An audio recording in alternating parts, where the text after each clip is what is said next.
Ladies and gentlemen, we're coming to the closing of a very packed and insightful 2-day period. I think our forum has been a great success, and I would like to thank everybody for attending and contributing to it. So today we're closing with what is traditionally putting together the collective wisdom of the Wall Street analysts and talk about shipping. So I'm delighted to have with us Randy Giveans from Jefferies, Ben Nolan from Stifel, Omar Nokta from Platou, Clarksons Platou, Jay Mintzmyer from Value Investors Edge, and of course Gregory Lewis from BTIG. I have the privilege to be working with them over a long period of time. We don't know, we don't say how many years because we don't want to sound old. At least in my case, you guys are a lot younger. But I'm really happy to have you with us today, and thank you very much. So let's kick it off. My take during these 2 days has been an air of optimism, of positive outlook. As Greg said, of course, it's always positive if you give it the right time frame. But for the first time, I really sensed a collective consensus that we are in a new era. And that's why we titled the conference Sailing into Recovery. With the world economy opening up, vaccines becoming more available, clearly trade is picking up, supply seems to be limited across the board. So are we in a new era right now? What do you think is changing for the shipping? So let me start, I'll start with Greg, who is on the top left of my screen. So, and I'll go around. And please then, I look forward to each one contributing. So try to make it short so everybody else can also give their opinion. Yeah, sure. Thanks, Nicolas. And so, yeah, clearly these are interesting times in shipping. They always are. I think what is most people excited is the restarting of economies. I guess what we would say is when you think about sectors maybe that are a little bit more out of favor, something like the tanker stocks, that could be, and those could be names which, have started to gain a little bit more interest here over the last few weeks as more vaccines are distributed and people continue to think about ramping up and what does a second half recovery look like in oil tankers with rates moving higher. That I think is an interesting opportunity that I'm sure we're going to explore throughout this panel. But with that, I'll turn it over to the next person. So Jay, let's. Yeah, thanks, Nicolas. Well, I was really bullish until I heard your summary, and it makes me nervous that everyone's bullish. It tends to be when everybody's bearish is the time to buy, and when everybody's bullish, it's time to take a little money off. But I think the facts are really on the side of the bulls this time around. You have the confluence of a reopening to the global economy. You also have an extreme sentiment swing. Last summer, everything was on sale, right? And that swing is happening right now. We're seeing that rotation away from sectors like technology and into sectors like energy and shipping, capital-intensive industries. And I think as interest rates start to climb a little bit, you're seeing those inflation fears creep in. And what better to own in an inflationary environment than real assets like shipping? So all that said, I'm bullish on everything except the fact that everybody else is bullish. Omar. Yeah, it's interesting how, over the past 12 months, it's been such a sea change, right? A year ago, it was just about everything was just getting started down this negative path, and we stared into the abyss across several sectors. And here we are 12 months later, and like we've been talking about, the markets has emerged. And I think what's really interesting and why I think there's a sense of optimism, and Jay, I think it's optimism, not necessarily bullishness. This just happened really over the past couple of months, really. So I think it's still too early to get nervous. We're just getting started, and it's very similar to 2009 and 10, where we're coming out of the global financial crisis, where the demand shut down out of nowhere, and then a huge restart. It's very similar to that, except this time there's no order book staring at you that's going to basically eclipse that demand. And I think that's really what makes this very exciting is we've seen the demand surge, and now it's going to take some time for the supply to come back. Thank you. So Ben, if I can have your insight. Yeah, I don't have a whole lot more to add really than what's already been touched on, but I do think from an investor perspective, and there has been, at least for us, an increased level of investor interest even beyond sort of the normal level of optimism on the part of the owners and other industry people. But investors are obviously paying a little bit more attention. The stocks have begun to respond a little bit. And I think that there is an appetite, especially with so many other things that have run up. And in particular, a lot of even industrial names or other transportation names that have really moved up a lot over the course of the last, I don't know, 9 months or so. And shipping generally has lagged that a bit, with maybe the exception of containers. And so I think there is an increased level of interest in finding something that maybe is lagging but could follow the same path. And so, and as Jay said, people are looking for inflation hedges or ways to play movement in the dollar or whatever. So all of those things are contributing to an increased level of interest, which, and then as Omar said, it sort of coincides with a low order book and a cyclical recovery. So again, not too much fundamentally different than where the other guys are, but I do think, it is expressing itself in what is catching people's attention right now. So Randy, we can. Yeah, I would just add two things. I think both yesterday and today, you've heard a lot of, oh, well, in shipping, everyone's optimistic. Well, I think in every industry, in every company call, in every sector, CEOs and CFOs are optimistic, right? No one's saying, oh, the next 6 months are terrible. The next 3 years, our business stinks, right? So I don't think it's a shipping uniqueness there. Now, that said, the last time we kind of really saw this, kind of large consensus for the bullishness or for the optimism, whatever word you want to use, was probably 18 months ago, right? If you think back to maybe September of 2019, at this very forum, the Capital Link Forum back then, there was a lot of optimism out there. You saw very similar dynamics on the supply-demand equation. IMO 2020 was about to happen. And just look what happened the following 4 months, right? From September 19 into January of 2020, the stocks were, reacted very well, pretty much across the board. We cover 30 different shipping names. I think during those 3 or 4 months, 29 were up over 15%, right? So we've been in situations before where things look good and they actually turned out good, right? And obviously with COVID-19, there was some kind of wrenches that came at us. And 2020 was a very challenging year. So I think the hurdle is pretty low for 2021 to be better, right? Especially on the demand side, coupled with, as others have said, a very low order book on the supply side. So I understand why the industry is a little more optimistic now than it has been in previous years. Thank you. So instead of having the same question answered by all 5 of you, which makes it a little bit repetitive, if you don't mind, I will try to ask a question to somebody, and then of course, anyone who would like to jump in, you're very welcome. So I think we set the stage that 2021 clearly is a better year compared to 2020, that there is optimism, if not bullishness, depending how you see that.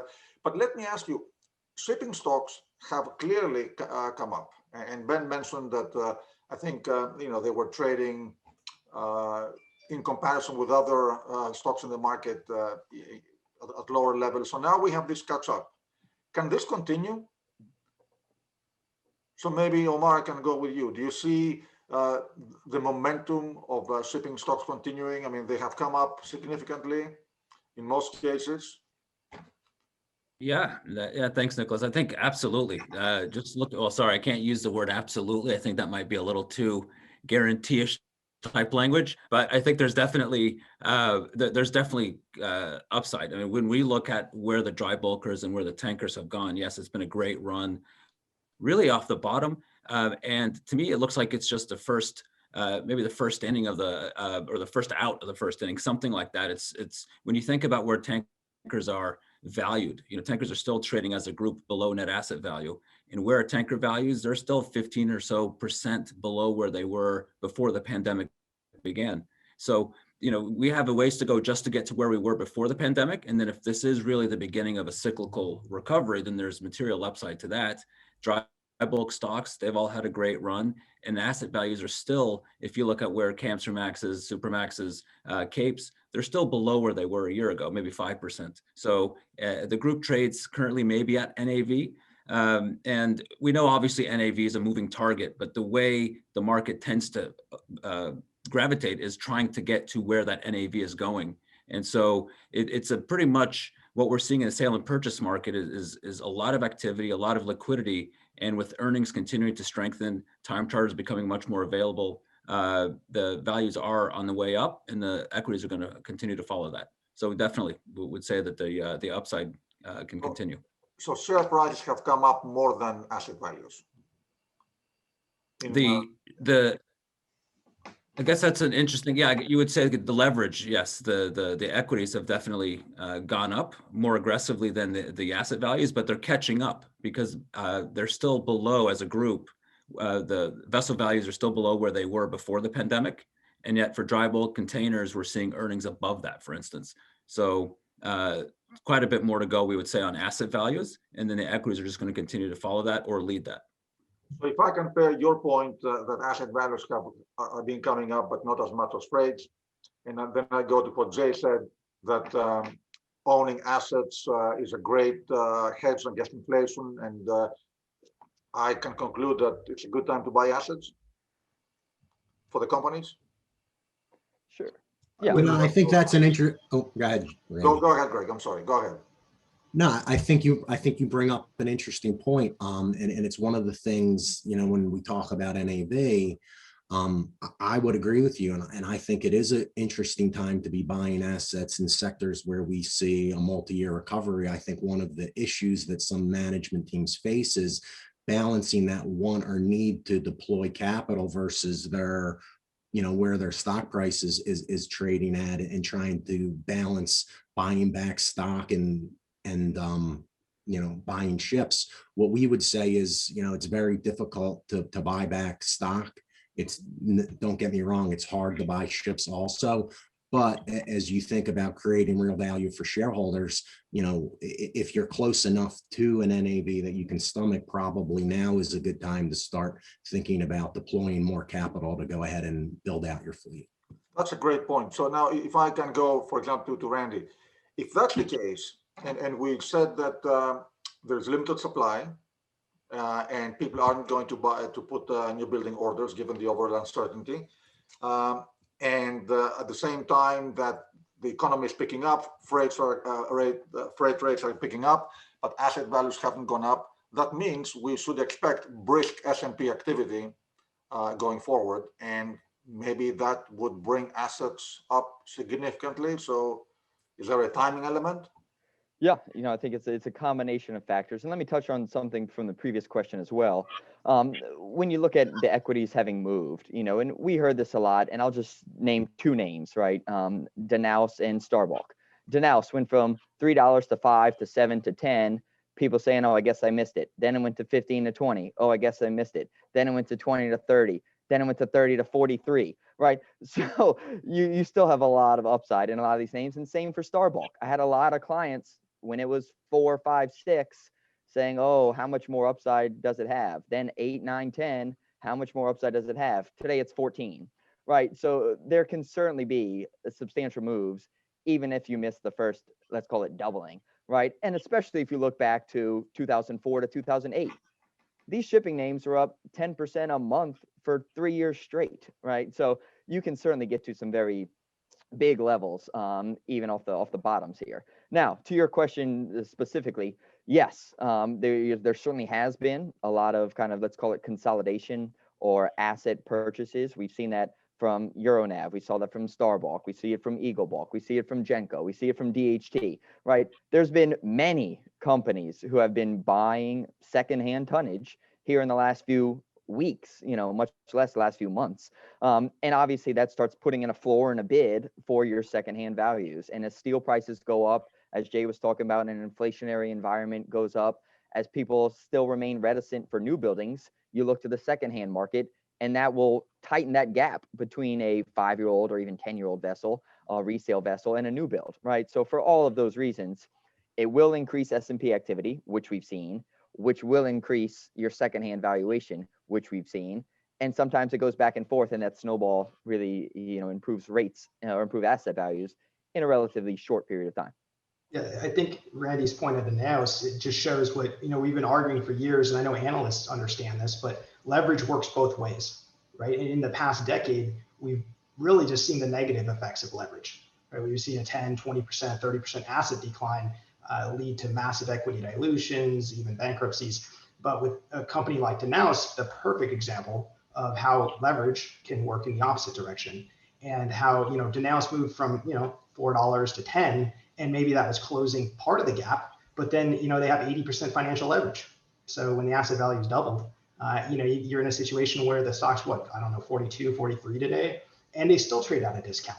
So it's very fascinating to see that. And I think, the low-hanging fruit of just sentiment has already been picked, right? In terms of like discounts to NAV and stuff like that. The next leg of the market is going to depend on the fundamentals. It's going to depend on the earnings. It's going to depend on the time charter equivalent rates. That's what matters at this point for the next leg. So if you're bullish on those things, if you're bullish on the rates, then absolutely the stocks can move. But the low-hanging fruit of just closing the discount gap, that trade's kind of already mostly played. You're very right, Jay. So maybe now going to Ben. That's actually a terrific point, because I think a number of people in the past were looking at the NAV disconnect. And of course, you don't buy into a company if you don't believe that the outlook is positive, no matter how big the NAV discount is. So now maybe based on what we described, it's time to look at cash flow. If you believe that the freight rates have legs going forward, maybe it's time to look at cash flow. And if you trade an NAV discount, then maybe that's an opportunity in terms of timing.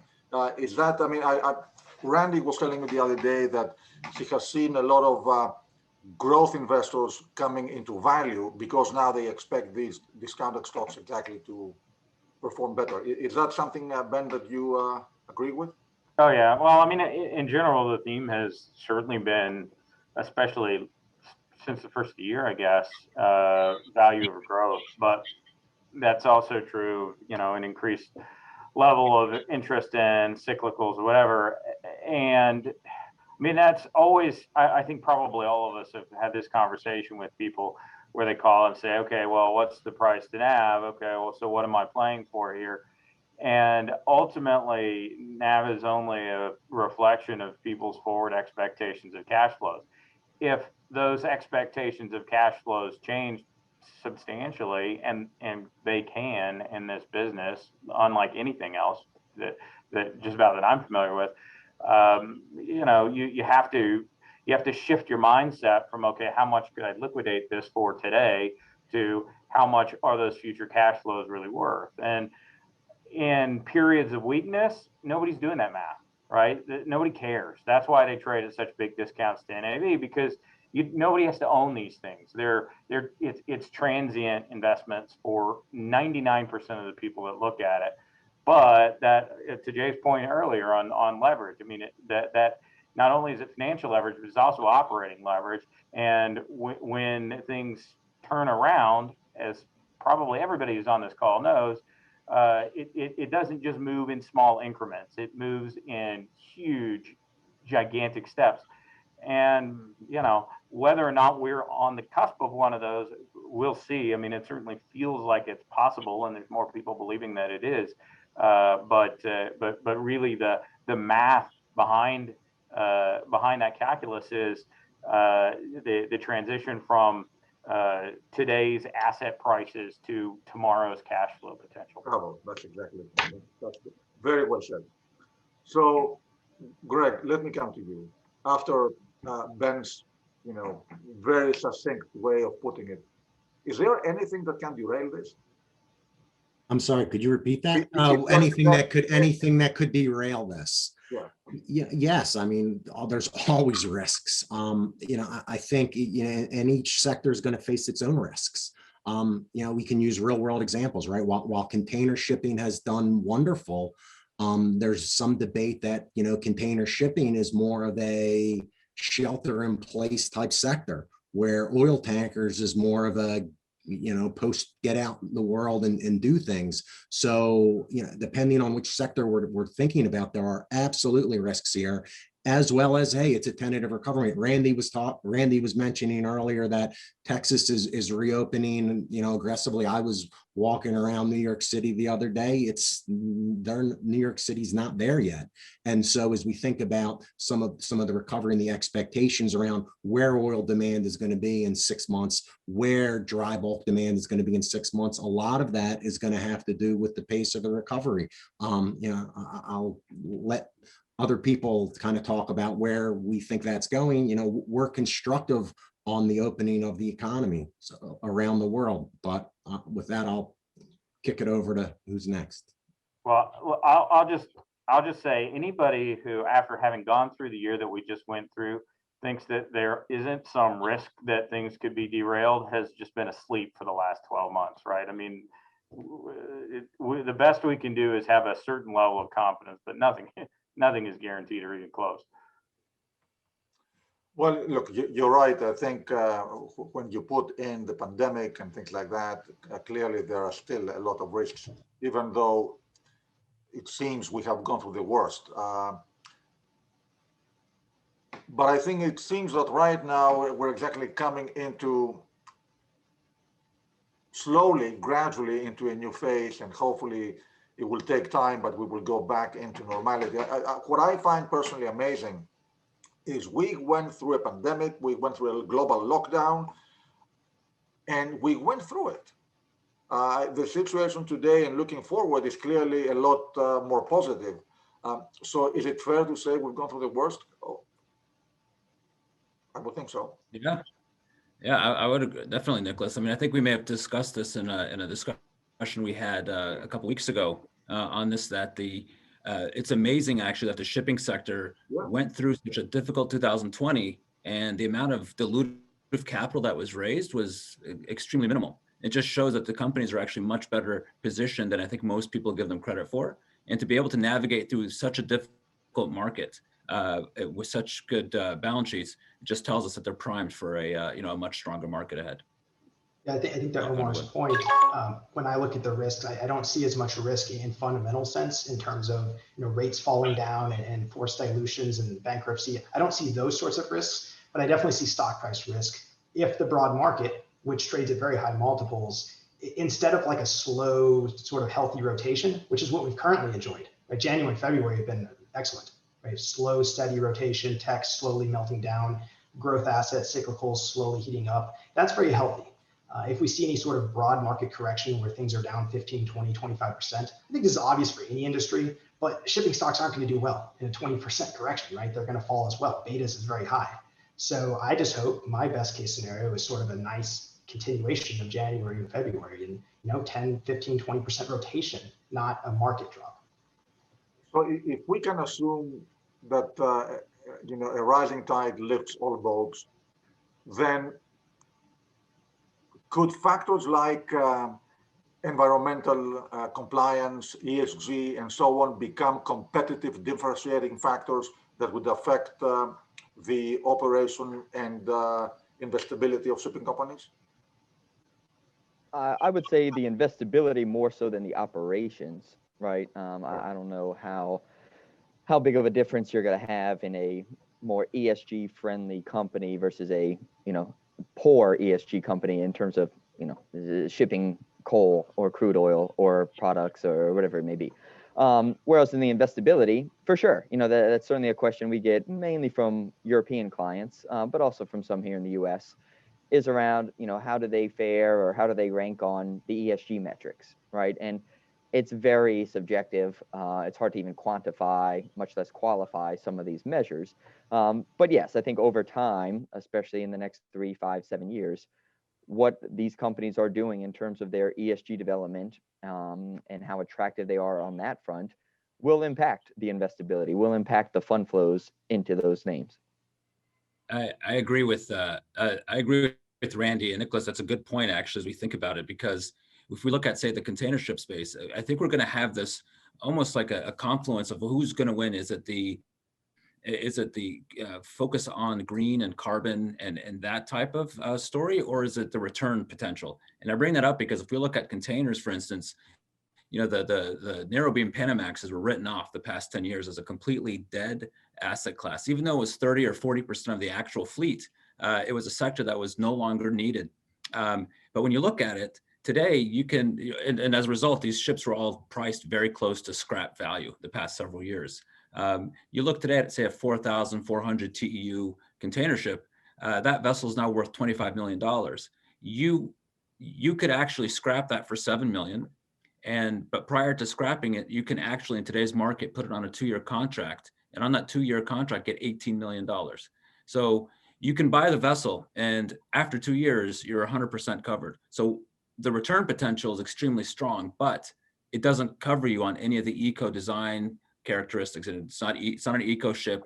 It's likely going to require some retrofitting to comply with the IMO rules. So it's one of those things where what's going to win out? Is it the green transition, or is the return potential?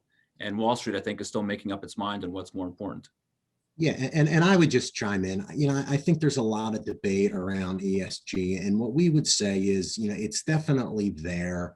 But I mean, there was like a big article today about one of the largest ESG funds out there. You know, they don't own one renewable company, and the portfolio manager just talked about, well, this scores on an ESG scale of X. I think a lot of people in shipping and energy are focused more on this ESG. To Omar's point, if companies are making money, I think that will matter. Now, that doesn't mean that an ESG or impact investor is going to own your stock, but they probably weren't looking at shipping anyway, and just to have run it on cleaner fuel. If you're delivering coal or oil or another fossil fuel, I don't know if that was shipping's targeted investor anyway.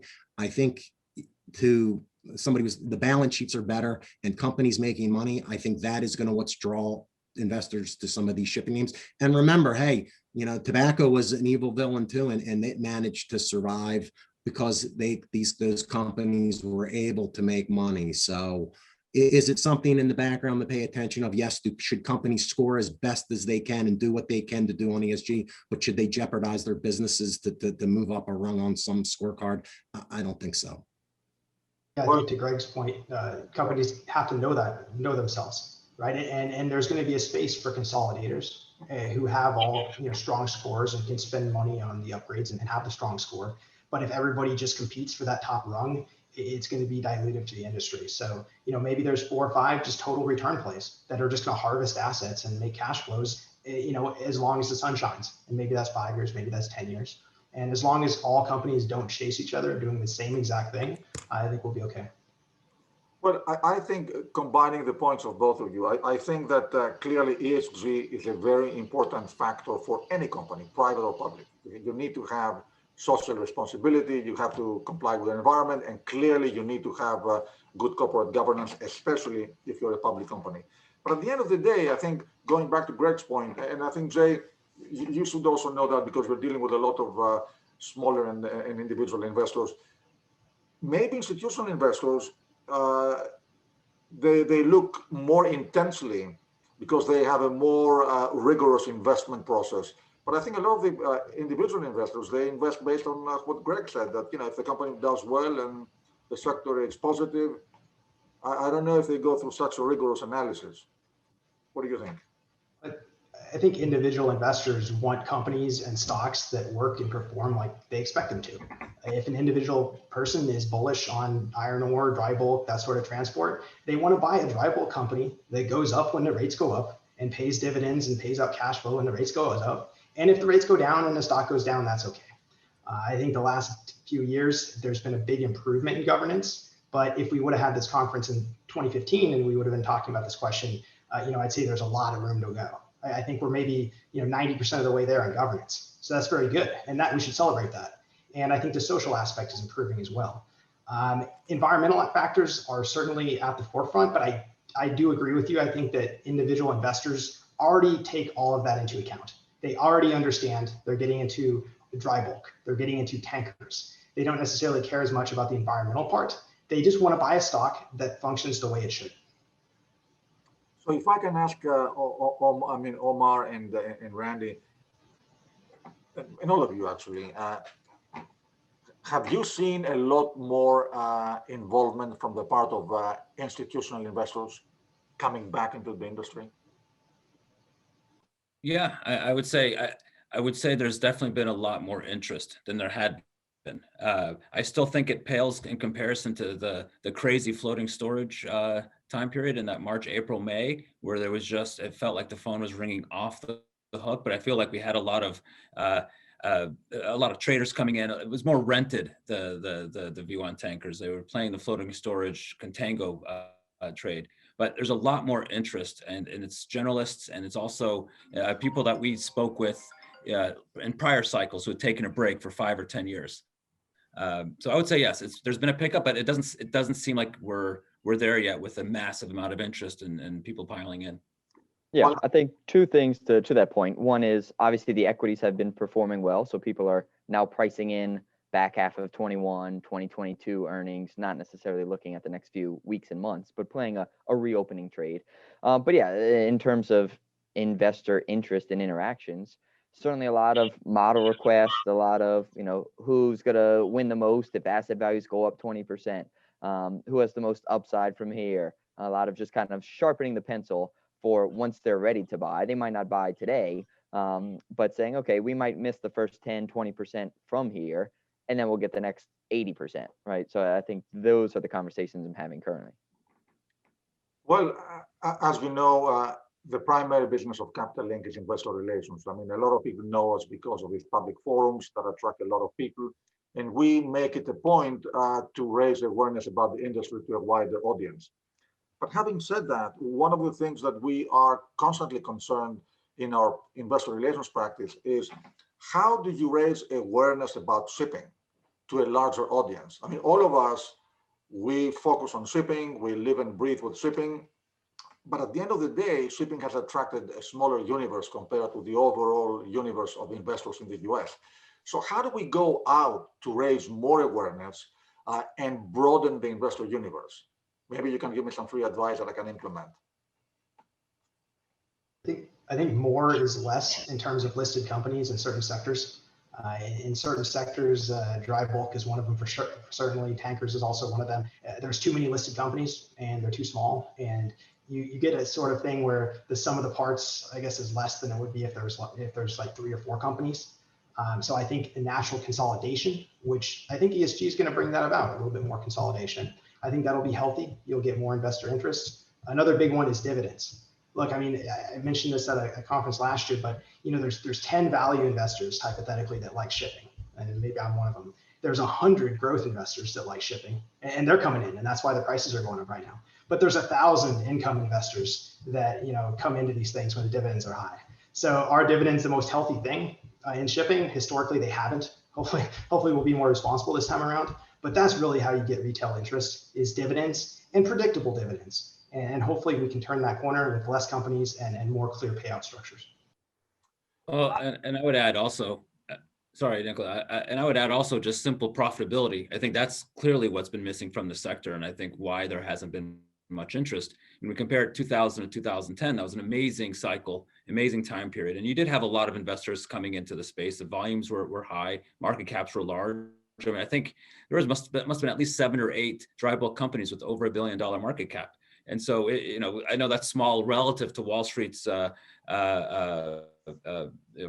perspectives, but in general, that's still a sizable group of companies. But 2000 to 2010 was amazing. 2010 to 2020 was the exact opposite of that, and that's what we've suffered through, and why there hasn't been much as wide of an investor interest. And it looks like, looking ahead, profitability returns, the investors will follow. Yeah, and I think the sustained earnings and maintained capacity discipline, right? We're seeing, very low order books now, but everybody's just waiting. I was on a sales call last week, and one of our sales guys who was around in 2008 and 9 says, well, when are they going to just push the order book back up to 50%? I think that's an aggressive move. I think it might go up to 15%. That's manageable, right? 50% is not. So I think that's still a concern. So seeing that, yeah, there will be some new build ordering to satisfy IMO 2030 to replace some old tonnage, but it's not going to be as crazy and as speculative as it was 13, 14 years ago. I disagree. This is ridiculous. This is cyclical to the extreme of cyclicality. It has been for the last 4,000 years. When things get nuts, people are going to do stupid things because they're greedy. I mean, greed is still greed, and people still have it. And with respect to sort of permanent profitability, that's a pipe dream. It's never going to happen. The way to think about shipping is date, don't marry, right? There will be times in different sectors when you want to own it before it goes up, and you want to sell it before it goes down. And it's not a perfectly linear upward sloping line. It's never has been, and it never will be. Well, no, and I think Ben is right. You know, and so what does that mean? And you've seen it, right? A few companies have tried to position their balance sheets and fixed dividends at the bottom of the cycle to kind of be through cycle stocks. Now, that doesn't mean that someone's going to own it through cycle. But I think what that enables an investor to do is, hey, the cycle is out of favor. Hey, lucky I missed the downside, but now I can kind of own it here as it kind of treads water for 6, 12, 18 months, not knowing about the solvency risk. I think there's still a lot of overhang across shipping, and hey, things are sunny today across multiple sectors and there's optimism. But, to Ben's point, we went through a multi-year period of, it just seemed like, every quarter or two, there was another company going bankrupt. And so I think that was a lesson that a lot of these companies have learned while their balance sheets are better. But no, these are trading stocks, and one or two of them maybe is going to be large enough to be a through cycle stock. But that, I think Jay's point, doesn't mean that they're all not. It's going to be a relative outperformer, not a broader outperformer. And there will still be cycles. I think I'm just saying the cycles will be longer, and the order book will grow. But I won't use the word absolutely per Omar's guidance, but I can say the order books won't get to 40%, 50% of the fleet. They might not even get to 30%. And I think that's the big difference than 12, 13 years ago. Tell that to the LNG sector right now. They're 24%. That's fine. Over 5 years. Oh, man. The only thing to add to Ben's points, I love it. Date, don't marry. The only thing to add to that is I hear from a lot of investors. I see it on message boards. I'm active on Seeking Alpha and probably too active on Twitter. But, there's this sort of perception that every single shipping spike is followed immediately by a shipping collapse. And that was a truism in the 2010s. But if you look at the 2000s, I'm not saying we're going to have a repeat of 2000s by any means. But my point on date, don't marry, it also works the other way, right? I mean, you can have a little bit longer of a term. Don't marry your short, right? Don't marry your bearish impressions of shipping either. Well, to put it differently, don't date, don't get married, but maybe you can get engaged and try it out. But I think you guys are very right. But I think that is the mandate of every investor. Investors, however, we all are longing for the long-term investors. The reality is, and we talked about last time, I think investors are mandated to pursue the best return they can. Once you achieve that return, you're a migratory bird. You have to go on to the next investment. That is their mandate.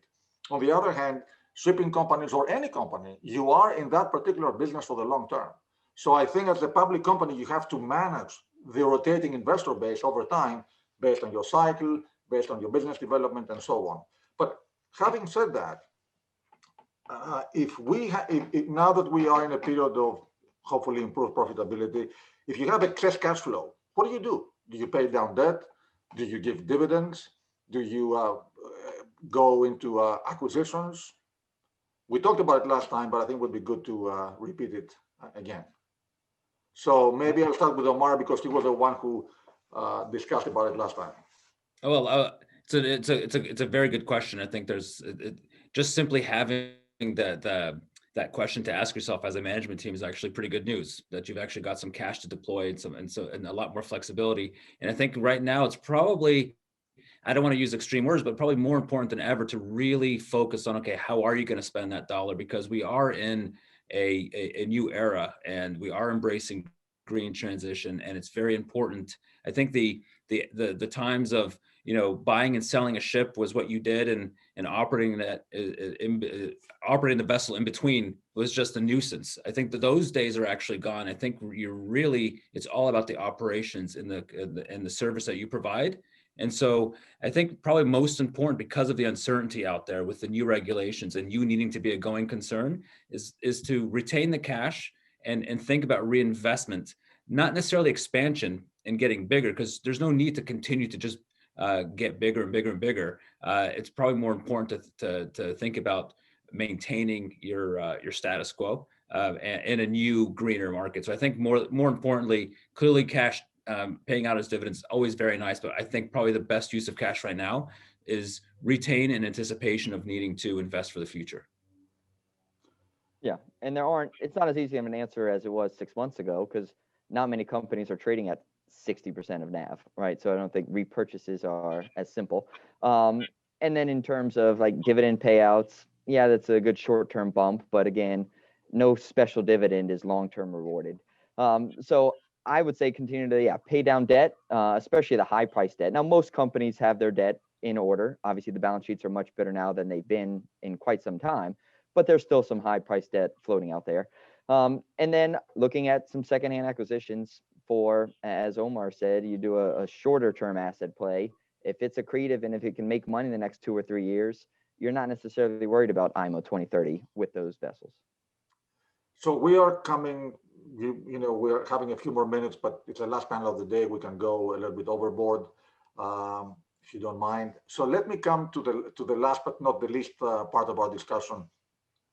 Let's talk about sectors. If you don't mind, we were discussing about having you name stock picks, but I think it might be more benign to go with sector picks, so I don't put anybody on the spot, if you don't mind. So may I go around and have you give us your top sector picks, and then maybe just a very brief argumentation as to why? Or maybe give me the most favorite and the least favorite. So I can start with Jay this time, and I'll go around the other way. All right on the spot, and no tickers allowed, huh? All right, so look, I mean, there's different types of outlooks. There's the short-term, trade, what's hot right now, and there's sort of the longer-term, what's more stable. And I'll try to cut to the chase, but in a value sense, in a deep value sense, I like the dry bulk sector. Not all the stocks are up to NAV yet, and some of them are, but NAVs are quite low, right? Because NAVs are based on the underlying asset values. And if you look at mid-cycle, they're pretty cheap. So I like dry as a trade in 21, but I don't really like long-term dry bulk. It's iron ore, coal, not a fan. Longer term, more realistic cycle hold. I know I can't marry them, Ben, I know that, but I'm more apt to propose to a container ship company. So those are the two categories. So Greg, what about you? I would reiterate Jay. I'm bullish dry bulk. We're coming out of Chinese New Year. We're bullish on iron ore. We're bullish on capes pushing higher. We would be buying dry bulk stocks here. I don't know what a trader investment is. I just would want to own them. Randy, what about you? Yeah, hard not to reiterate some of those. Obviously, dry bulk, container ships. Now, if you give me a little bit longer, more than the next 6 months, more than the next calendar year of 21, I like the refined products tankers, and even crude for that matter. But the tanker trade, especially with OPEC, they're ramping up production. People are going to start flying again. Jet fuel demand's going to go higher. So if you give me 9 months or longer, tankers, but for sure, calendar year 21, I think dry bulk and container ships continue to outperform.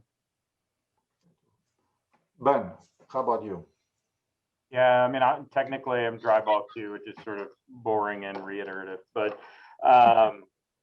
I'm a little bit more cautious on containers, especially the liners.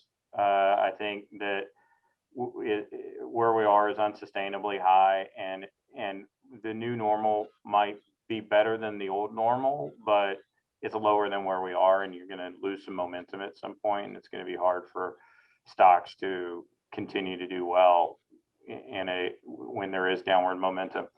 The other, just to be a little bit different, I think even though the market has really just cratered lately, I think there's a decent spot for LPG too. I think as weather gets a little bit back to normal, that business should improve some.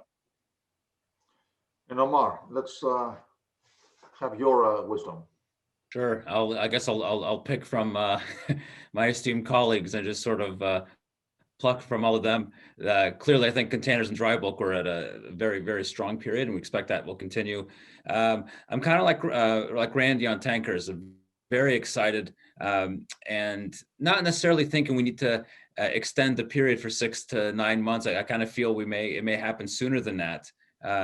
We've got a big meeting, I guess, let's say Wednesday. So tomorrow OPEC is meeting, and I think that's the positive in that is that it's not necessarily the what they're bringing to market or what they decide to boost by. It's more the fundamental shift and change in their approach, that now instead of every meeting being about how many barrels to cut back or keep back from the market, it's about how many we're bringing on.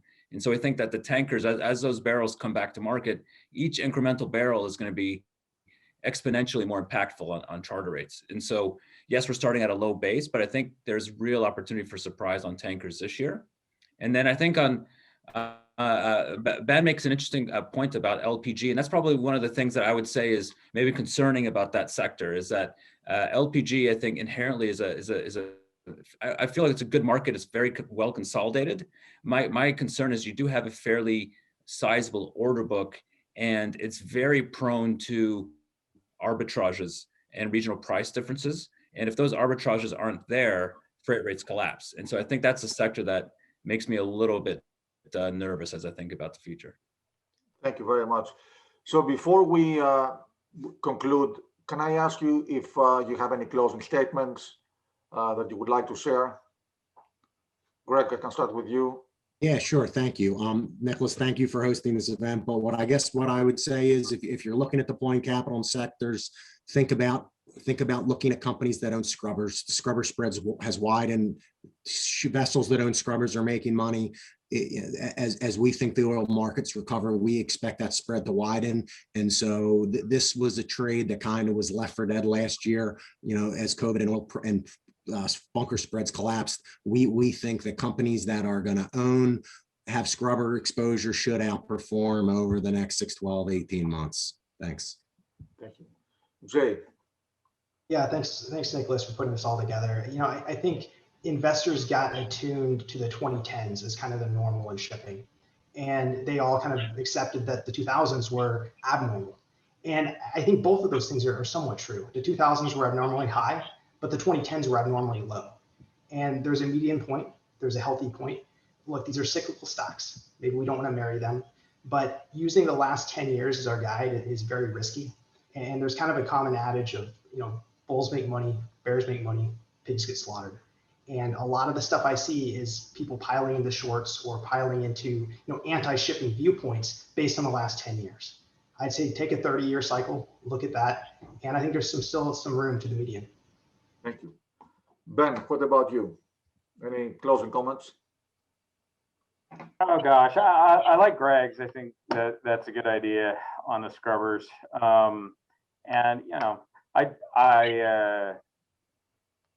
I feel like with John Chappelle not being here, like I'm the most curmudgeon-y of the group. But even me, I'm feeling pretty good about things. So I don't know if that's a good thing or a bad thing. We need maybe some balance with John to bring everything down a little bit. But anyway, I'll also, just to reiterate, thanks, Nicolas, for putting this on again and inviting me to. You're very welcome. Omar. Yeah, sure. Also thank you, Nicolas, for putting this together. Very happy to participate. I'd say one of the interesting things right now is and we talked about this in a report earlier this week, is what we're seeing in the sale and purchase market across the board, where it's the first time in, I would say, since maybe 2008, where we've seen this much buying interest aligned across the various sectors. Tankers are active, dry bulk is active, container is active. And so it bodes well for overall asset values, but more than that, the liquidity in the system, banks being more willing to lend into the market. And so I think it's a very, very positive backdrop. And as we talked about earlier in this presentation, the companies that are public are all participating now, and that was largely absent for the past several years. So that's the and Randy. Yeah, first, yeah, using the marriage and date, I'm a big advocate of marriage. Just find the right one, right? So when it comes to shipping, I like to use the adage, it's not time in the market, it's timing the market, right? Unlike the S&P. So you do want to get in at a good time. And we think that time is now, right? We think the supply picture is very good. We think demand is certainly inflecting higher. And again, we're not just super crazy bullish. We cover 32 names now. We have 14 holds, right? So it's not like buy everything and anything.